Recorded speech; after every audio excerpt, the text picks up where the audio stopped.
fucking traumatized, and so they're like, oh God, I need to step back from this. This is fucking crazy. I don't want to be responsible for getting somebody killed. So the most basic shit now doesn't work. The most basic shit that we all took for granted doesn't work. Social Security, we've talked about this. They're cutting 50% of the Social Security offices. Good luck trying to get a problem taken care of.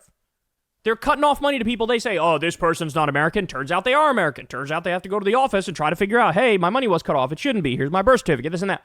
The most basic shit we all take for granted is now not working. So they're spending over $1 trillion on the military. At the same time, on a fucking seemingly a daily basis, $60 million fighter jets are falling into the ocean because we can't fucking secure them properly on our ships. We are witnessing imperial decay in real time. We are witnessing late-stage capitalism in the most clear way imaginable. This is what decades and decades of warmongering and neoliberalism has got us to. Destroy the social safety net, leave everything up to the private market. Let's elect a fucking fascist who surrounds himself with incompetent, sycophant assholes. And here we are. Let's blow all of our money on warmongering, cut the entire social safety net, and by the way, even the money we're spending on the massive warmongering, we're going to fuck all that up in 1,000 ways too, and oops, there goes $120 million that are sitting at the bottom of the fucking ocean because we don't know how to do the most basic shit right anymore. It's fucking embarrassing. We talked about this the other day, but I got to show you again. This is from Jeff Stein, the chief economics reporter for the Washington Post. Among key elements of the White House budget, it's the $1 trillion military budget, 13% jump, $43 billion increase to DHS. The reason he's doing that is to super fund ICE to do more kidnappings and human traffickings that he calls deportations, sending people to the slave labor gulag in El Salvador.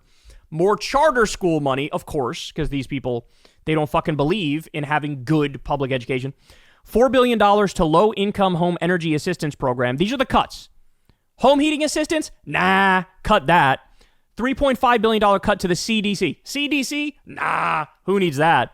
$18 billion cut to the NIH. That's stuff like pediatric cancer research, long-term Alzheimer's research, diabetes research, whatever. The things that will give us the medicine of tomorrow. Nah, don't need that. By the way, while we're at it, let's start rounding up innocent people who are studying for advanced degrees that do all of our scientific research, who now are going to want to get the fuck out of this country and take their talents elsewhere. $670 million to program management at Centers for Medicare and Medicaid. So, of course, why not? Cut nearly $1 billion from Medicare and Medicaid for just the administration of the stuff. Which means what? Again, basic shit won't work. $2.5 billion cut to the EPA's Clean Drinking Water Loan Fund. Oh my goodness. Why would we need clean water? Yeah, that's unnecessary. $646 million cut to FEMA's non-disaster programs. $650 million cut to shelter and service programs. So again, if a natural disaster wipes out your town, don't go looking to the federal government for help. I know you've paid taxes every year your entire fucking life, and you expect your government to be there in the time of need. Too bad. They're too busy giving $38 billion to Elon Musk and doing $1 trillion military budget and losing our fighter jets in the bottom of the ocean to make sure you can eat a meal and have a roof over your head. My God, bro. Holy shit. I got one more for you.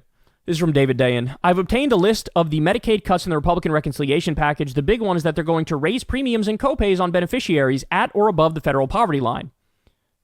That's what helps pay for their tax cuts for the rich. So when they say they're getting rid of waste, fraud, and abuse, what they really mean is, let's price gouge the shit out of poor people for their premiums and copays for their health care. Meanwhile, it's not like there's no fraud when it comes to Medicare. There's fraud in what's called Medicare Advantage. That's the privatized version of Medicare, which is relatively new. And there's billions in fraud in that. We shouldn't even have Medicare Advantage. It should just be regular Medicare covers absolutely everything.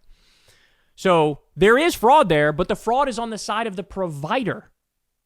It's not on the part of the customer, your average person. It's on the provider's part. So it's the companies robbing people blind.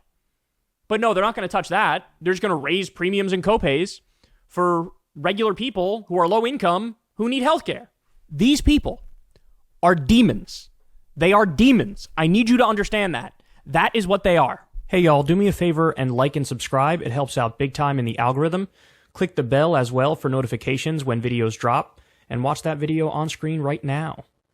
You know you want to.